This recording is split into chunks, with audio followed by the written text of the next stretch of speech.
Hello, welcome to turn number 6 in this tournament match. There was a few turns of non-recording because basically I'm paying for my mistake to not accept the piece, and then they didn't offer a quest, so I was waiting for them to offer a quest here in this area. And didn't, so then eventually I bought peace with them, and now it's 2 turns left until they will probably offer a quest.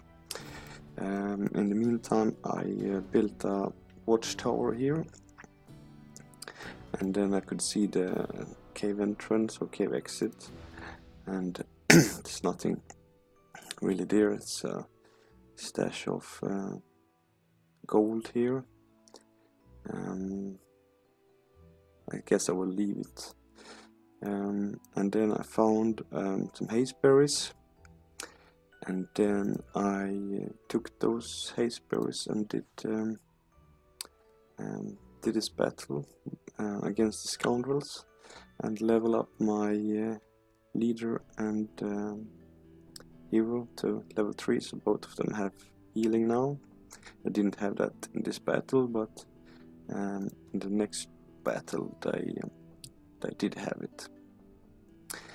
So I took a little bit of damage in those battles with my leader. Nothing too bad, and I could survive it. I haven't checked the tomb, but I think that my units are not suitable for this battle at this stage. Maybe if there is like 5 reanimators I could do it, but usually there is like a tier 3 or tier 4, so I don't think I can do that with this army in turn 7, which will be next turn. So I used hazeberries with this unit and this 5, and then I cleared the scoundrel camp or the band camp, and I got this guy, and then I used this guy to attack the watchtower, and I stood there, and then I moved here. So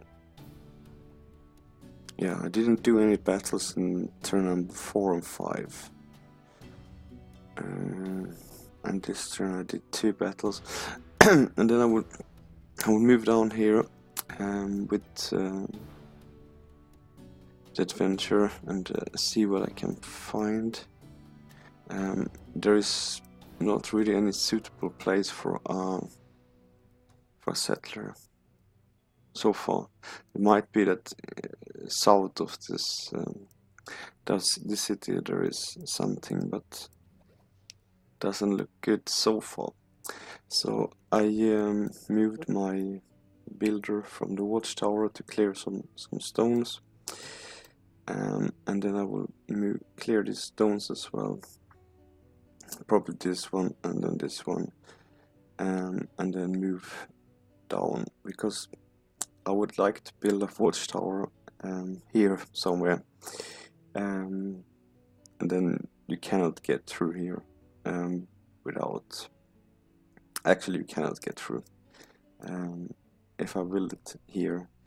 So this is blocked here, and then I think it will be also blocked from this area. So the only way you can get in is to dig through 1, 2, 3, 4. So that's quite hard.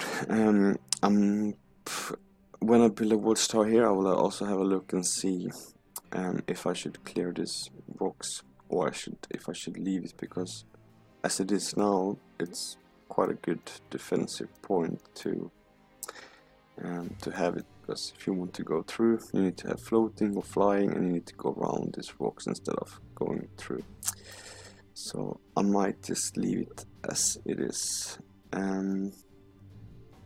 I did summon an animal, and I was lucky that I got a baby reed serpent, so I will try to level this up to champion 1, and then get a tier 3, and then hopefully also a tier 4 after that. And the tricky part is to get to champion 1, and then obviously when you have a tier 3, levels up much quicker and have more health and resistance and defense, so it's much easier from level 3 to level 4 than from level 1 to level 3. I guess there is not much more to say than that I will probably never make this decision again to not take the piece offered, wait for a quest, because it cost me 114, I think, gold, and wasted 2 turns to get the vassal, and it will be expensive, 284. They might offer a quest, which will make it good, because I could potentially go through here and then clear a bit, scout a bit, and then finish the quest. So it might actually be quite good in 2 turns if they offer a quest, but yeah. I might actually go above with one of my cheetahs, because I cleared a bandit camp, but obviously I haven't cleared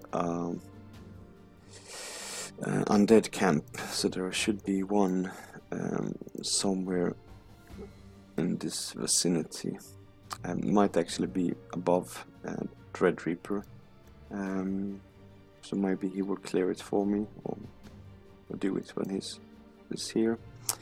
So there is a cave exit there, so it should be just right here. That's interesting, because then it will be quite easy for me to help DreadReapr as well, when he needs my help, and he have a cave entrance there. So DreadReapr is actually playing a bit quicker than me. His leader is level 4, and his hero is also level 4, and I played before him, and my hero and leader are level 3 and level 3, so he's playing better or quicker than me, at least. We could actually maybe watch one of his battles. I know that some guys requested to see some of his battles as well, so let's watch this battle.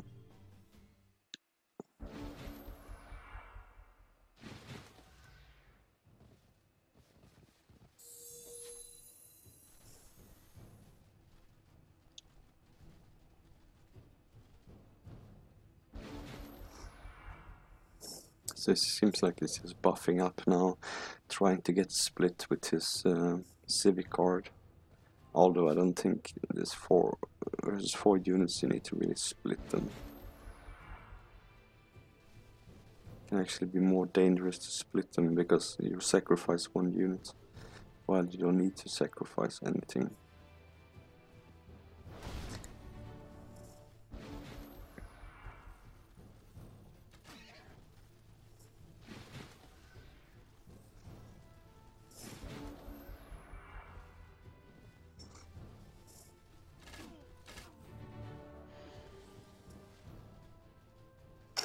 I'm not sure if he built this archer, if he got it as a quest reward, maybe.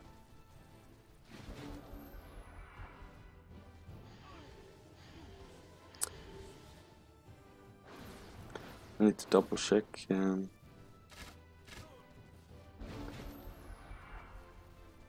Doesn't seem like DreadReapr to build an archer.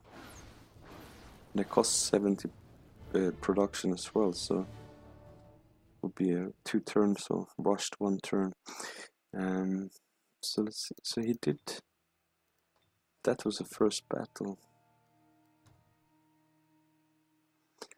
Because this could have been a quest reward, but I guess it was this mana forge.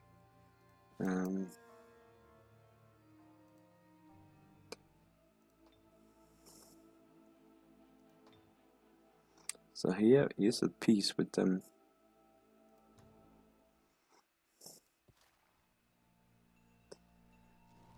No, maybe I didn't pay attention last turn. It's possible that he got a quest from them and then got a archer as a reward. Level up quite nice though.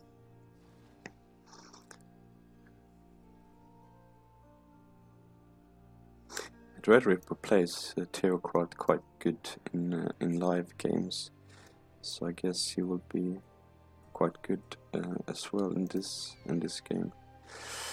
This is a risky battle if you decide to do that with lucky halflings with good morale.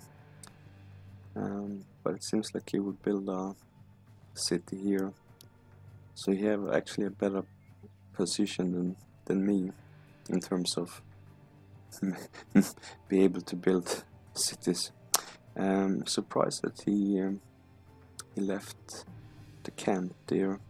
Next turn they could spawn, and then 1, 2, 14, 18, 22, 26. They could take his throne if they spawn there, which is I guess the most likely position.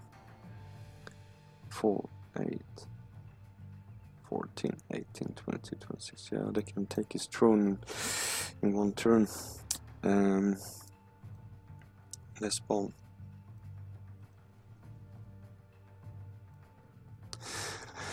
I guess I will wait and see what DreadReapr do, and if he moves north and scout a bit, and we can see if there's an undead camp on this side. Then I don't need to go out, because as you can see there's water between, and this path goes just east, potentially also south, but it does look like there is water in between, so it will just be east. Even if I go south, there will be water there as well. So yeah, we will see. Scout a little bit and find out. I'm not sure if I talked about my specialization, so I go for the Grey God Adept, which I usually do when I play Druid or Sorcerer, because of the extra casting points you can get from clearing undead and stuff like this. Essence harvest, summoned, fey, undead, and magical origin gives +5 casting points. So that's quite a lot of units actually that give that. So when you clear one necromantic circle or bone yard or something like this, you can get 25 points basically, which is almost a summon. So it can be quite beneficial, and that's basically the only skill that I really use. And of course Shield of this passion can also be useful in the end of the game, and then you need to cast Scales of Fortune on your produced units as well, or in your cities, to get the benefit on the produced units. I would probably go for shamans, and not the tier 3 racial units, the Sphinx, because shamans obviously have healing and they move quick underground, and Tigrans, they can also transform into a bear. So I think I will use them. I will also create like a stack of hunters, and a good thing with Tigran hunters is that they can shoot through walls without any penalty basically. So I will go for a stack of those and then send it towards the southeast and see if we can harass some of the cities of Rookie and Phirpo. Thank you for watching, and see you for turn number 7 or 8.